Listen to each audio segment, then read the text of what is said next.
Please subscribe and don't forget to press the bell icon to get notified whenever we upload a new video.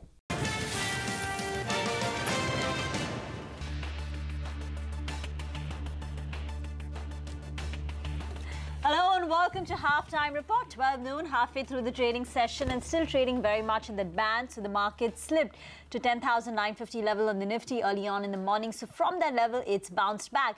So on the whole, oscillating within that very tight range for yet another day. The mid-caps too saw a big correction early on in trade. At one point of time, the mid-cap index was down 250 points. So from that level, there has been a recovery of nearly 150 points in the mid-cap index. But that said, it's still under pressure and underperforming, and the market breadth too is quite uninspiring. So currently, we've got about one stock in the green for two stocks in the red, and individual stocks like a Mindtree, a PVR are all taking it on the chin. Well, you know, Rima, if you look at it, the 11,000 call, that's the most active in today's trading session. It's added nearly around 7.5 lakh shares.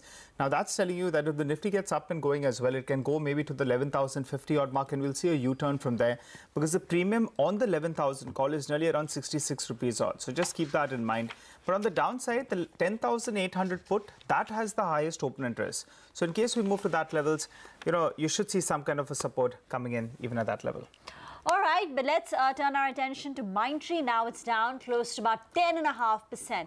Well, the numbers were actually pretty okay, especially on the growth front. It was better than what the street was anticipating. There was a bit of a correction in the margins. Margins declined by 200 basis points. But let's find out the outlook. Rukmini Rao, our colleague, caught up with Rostow Ravanan, the CEO of the company, and began by asking him his assessment of the digital growth. Both our businesses, the run the business programs as well as that grow the business programs where digital is part of, both grew this quarter. Our digital business grew by about 12%, whereas even our traditional service lines like infrastructure and testing grew by 10% each in this quarter. So broad-based growth across both our offerings that we take to market. On the digital side, across four verticals, we had good growth, but I would say travel, retail CPG, manufacturing and high-tech had higher growth from digital in this quarter. BFSI had a slightly lower growth in digital in this quarter, but I would say the difference is relatively marginal. So broad-based growth across all our four verticals in digital in this quarter. Digital forms now over 45% of your total revenues.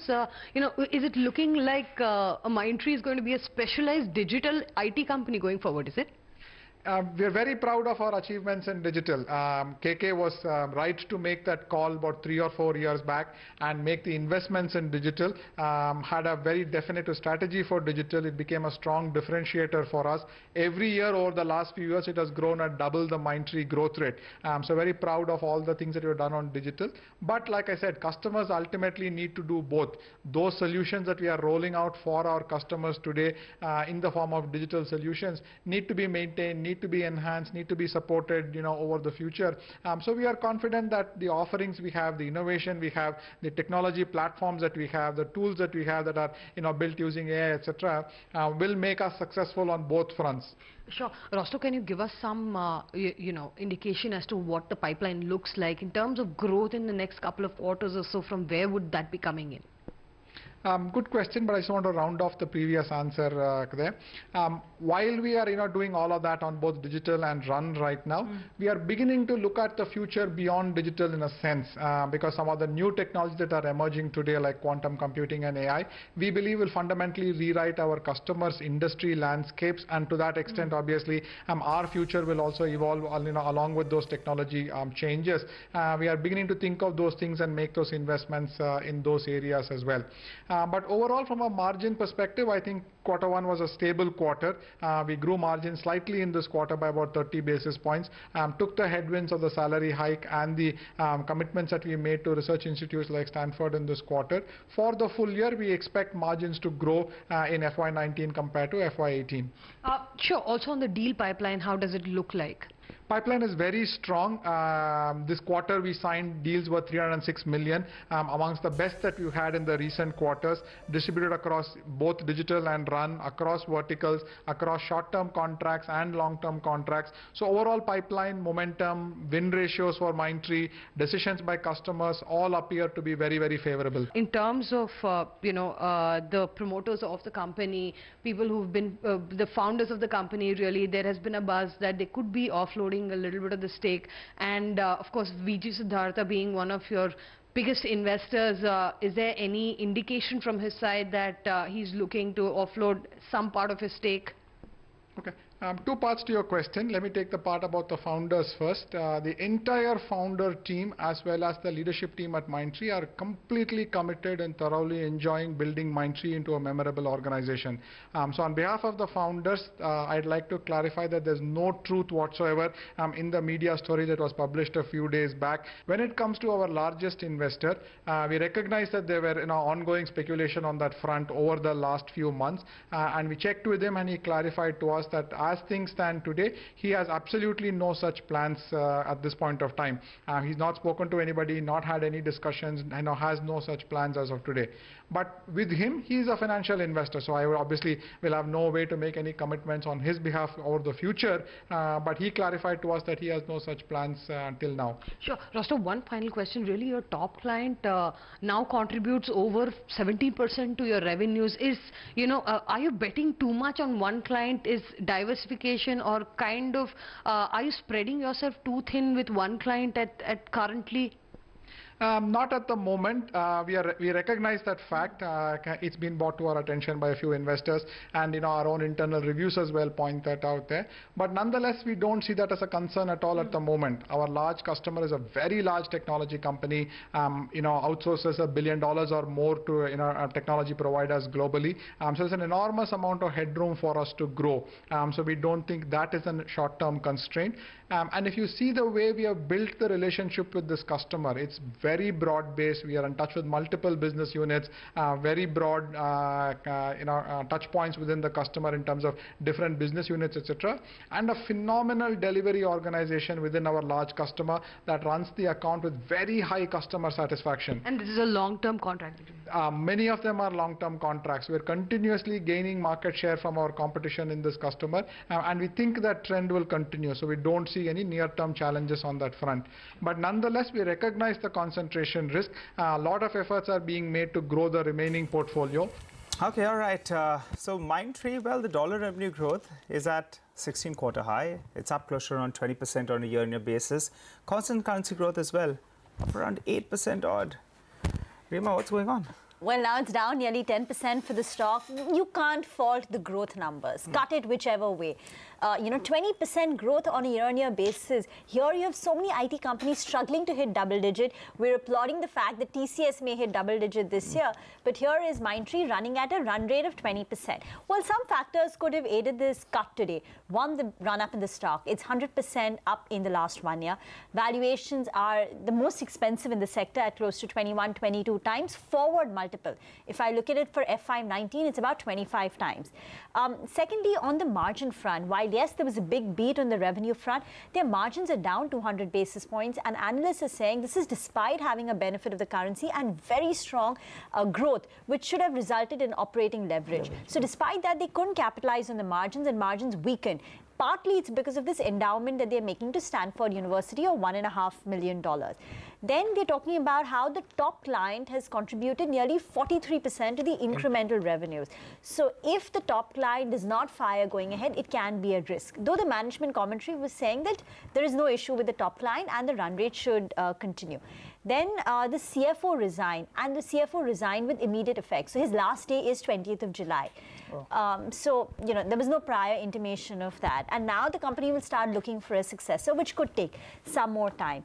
Also, finally, they've taken an enabling resolution to spend 190 crore on CSR, which people say are on the higher side. Of course, it's still an enabling resolution, but these could be some of the factors which could have resulted. But I think prima facie, a lot of these factors are used, as an excuse, given the run-up and the stretched valuation. Absolutely. Thanks so much for that, Rima. Well, just pull up a year-to-date chart of Mindtree, you'll see the way that stock is up. It's up nearly around, even after this correction, I think it'll be up close to around 55% odd. So let's pull up. At the start of today, it was up nearly around 70%. Even year to date, after a correction of close to around 10% now, it's still up close to around 56% for this year itself. 50 is more or less flattish. You have the mid-cap index. It's trading with a cut of around 100 points. But what's standing out today is the Nifty Bank. Now, that's holding with a gain of nearly around 85 points when you have the Nifty more or less flattish, telling you that a couple of banking stocks are doing well. In the last few minutes, Axis Bank should come up for you on the screen. That's moved to the high point of the day. IndusInd Bank as well is seeing a bit of a bounce from the lows. So keep an eye out on a couple of these stocks. Remember, today is the weekly expiry, so that could be one factor that's playing out, and that could be one factor that's causing the Nifty Bank to do a relative outperformance in comparison to what the Nifty is doing. From the broader markets as well, yes, we said that there was some selling pressure, but keep an eye out on Adani Power. That one, it's not done great in the last couple of years. But from the lows of today, the stock has seen a sharp uptick. In fact, volume's massive out there. It's moved to the high point of the day. So keep an eye out on that one as well. But moving on then, HDFC's AMC 2,800 crore IPO, that's going to open on the 25th of July. Now, ahead of that, Ritu Singh caught up with the management and began by asking them why they have chosen to bring out the public offering at a time when markets are skittish. The markets may be skittish at the moment, and there may be some volatility, and maybe emerging markets are not the flavor of the month.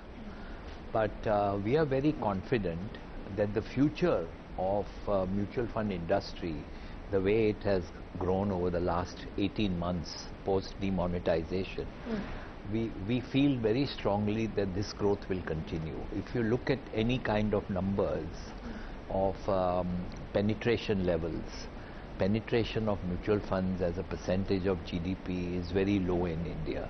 It is some 13%, and this is some 40% and 60% elsewhere. So it is the beginning. India is the fastest growing large economy. We will continue to grow at 7.5% to 8% the next few years. Global growth is only 3.9%. So every factor, if you look at, even if you look at equities, managed equities under all the mutual funds, equities under management under all the mutual funds, it is only 4% of our market cap. Okay, so it's 4% of market cap. So this figure has to go up. So we are confident of the future of the mutual fund industry. All right, so going by that, clearly there's a lot of opportunity to grow for the mutual fund industry and for HDFC Mutual Fund as well. Won't you be requiring capital to aid this growth? Because as we understand in this offer for sale, HDFC and Standard Life will be taking their respective shares and nothing really comes into the company. So just the beauty of the business in a way is that the business doesn't need capital. So if you see the capital adequacy in the business, it's 50 crore rupees. And if you want to do PMS, it's another 10 crore rupees. So while our net worth today is over 2,000 crores. So the business is significantly well capitalized. I agree the costs are low, the distributor's fee, etc. I mean, there's not much in terms of an expenditure for you, but keeping in mind that you're targeting this higher growth rate, would you be looking at inorganic means, for instance? And for that, won't you be requiring capital? Are you looking at something of that sort in the near future? So firstly, there's nothing like on the table that we're looking at in terms of acquiring. Obviously, if we are required to acquire something meaningfully large, then we may have to go back to shareholders and ask for capital. HDFC Group companies have offered handsome return to investors so far. What would you promise the investors in terms of growth, in terms of return on equity? What should they expect from HDFC Mutual Fund? See, we've never, this is my 40th year, we've never promised any returns, we've never promised any assurances. We hope to grow. Now, it depends on a number of issues. There are some global issues which are beyond our control. Yeah. If the oil price goes to $100, what happens to the Indian markets? And if the Indian markets start diving, then the fresh money will not come. So there, US dollar is strengthening, trade tensions are there. So these are all external factors where neither we nor the Indian government have any control. Okay. Also going back to the IPO itself and the DRHP, you mentioned there are several pending litigations. Of course, we know some of the recent issues that SEBI had highlighted before you, starting to talk about this IPO. Have they been settled? What is the status there? I think, as I mentioned, that we had made a private placement to distributors. So that is something that we needed to unwind or sort of undo. And that's a process we have now almost fully completed. So all the distributors have transferred shares. It's one of the KKR entities that has bought it. And all the transfers have now been effected. So now we have no distributor who is still holding shares which we had initially given to them. So they've all been transferred out and KKR has been the buyer. You know, you spoke about a lot of opportunity in the mutual fund industry, but the fact of the matter, since December, and now if you compare to June, 8,200 crores is the kind of inflow we're seeing, which is almost half of what we saw 6 months back. Do you see this trend reversing anytime soon? I mean, I understand the investor behavior has changed since demonetization, but what is the future now? See, immediately after demonetization, large sums of money came in. Then it sort of tapered down. But net inflow is always there, and net inflow has been reasonably positive. So there will be months ups and down. I'm sure there will be some months where you don't grow that much. So it is difficult to predict. But I think the common man, the man on the street, they have understood that mutual funds now is a vehicle to invest. It's a safe vehicle to invest. And many people, many investors who do not want to take risk invest in the debt schemes or the hybrid schemes, which was earlier called balance scheme. Part of it in debt and part of it in equity to hedge their risks. Okay, that is about HDFC AMC will open up its issue on the 25th of July. Statements coming out of the Titan annual report where they're reiterating the 2023 guidance, sales of 50,000 crore rupees. Their new business will contribute 45% to their overall portfolio versus 31% in the year gone by. Titan is strong in today's trade, a gain of close to about 3%. But moving on, Piyush Goyal will hold meetings with top banks, housing finance companies, NBCC to discuss critical issues and the possible measures to boost real estate sector. Manisha Natarajan joins in with the details. Manisha? Yeah, hi. Well, this is a meeting which is surprising because it's come after a long hiatus. The sector doesn't get a meeting with a finance minister every day. And with the constitution of the invitees, which is the two apex housing banks and a clutch of both public and private sector, it seems that what will rule the agenda is the paucity of fund flow and credit to the housing sector. Imagine now that the 12% GST on under construction flats has basically driven buyers only to buy ready flats, or mostly to buy ready flats.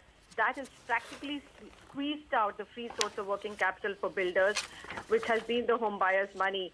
So there will be a strong plea by both Narredco and CREDAI to reduce the GST to about 6%, both for affordable and non-affordable housing sector. But the bigger question is that the return of confidence of the buyers, that's not happening. That's one big issue. Unless you deliver those stuck apartments, that's not likely to come back. All right, Manisha, we'll come back to you. You know, we have Bajaj Finance's numbers that have come up for you on the screen. The net profit number is bang in line with what we were expecting. 835 crores is what we were looking at. It's coming at around 834 crores. Remember, in terms of Bajaj Finance, we're looking at for some key factors. The gross NPAs sub that 1.5% odd levels. That will be fairly good. So we're waiting by for that number. The AUM growth we're working with is roughly around 35 to around 40. Well, the AUM growth has come in at 39% on a year-on-year basis. So that is at the top end of what the street was expecting. So 39% is the AUM growth, and I think even last quarter it was about 39.5%. It was 39.5%, so and this time it comes in at around 39%. So that as well is fairly good. As Rima said, we were expecting a number of, in terms of AUM growth, of around 35 to 40%. Rima tells us it's at around 39%, so that's the higher rate. Yeah, I think the gross NPAs have come in at 1.39%, so continuing to trend lower, and the net NPA is at 0.44%. So those are some more internal details. Well, AUM, okay, I think now they're saying 35% AUM growth, so we'll just yeah, the consolidated assets under management actually, that growth I think is coming at around 35. No, it's at around 35%. I think that's what the highlights are given down lower in the release. 35% is what they're talking about. It's coming at around 93,314 crores odd. And I think the asset quality number should come up for you on the screen. Let's get that up. I think that's a tad bit better, because we were expecting a number of around 1.5%, a little lower than that. Though on a sequential basis, the net NPS, there is some mild worsening. So it's come in at around 0.44%. That compares with 0.38%. So some mild worsening is what we're seeing. Let's get the absolute number actually up for you on the screen. That'll tell us the real picture out there.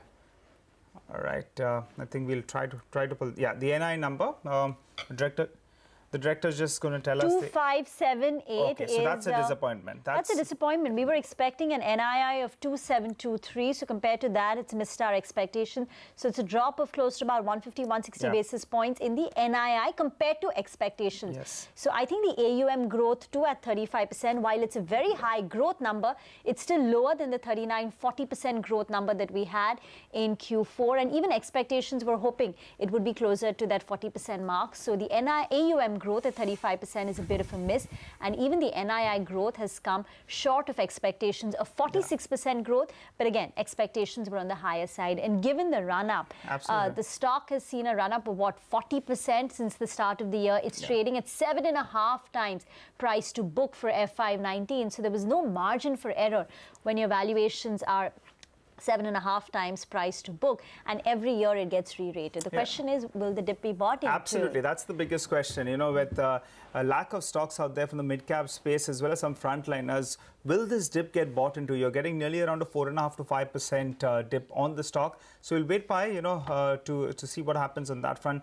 But for the time being, these numbers, on elevated expectations, it appears is a bit of a miss. Why is that? Because the NII number has come in closer towards 2,550 odd. We were working with a number in excess of around 2,700 crores or thereabouts. In terms of the AUM, consolidated AUM growth, we were working with around 35 to around 40%. And that's coming at around 35%. So that's the lower end of the range that we had thrown up. Remember, in Q4 itself, the AUM growth was around 39.5 odd percent. So those are the numbers up for you on the screen. As of now, these are the details that we have.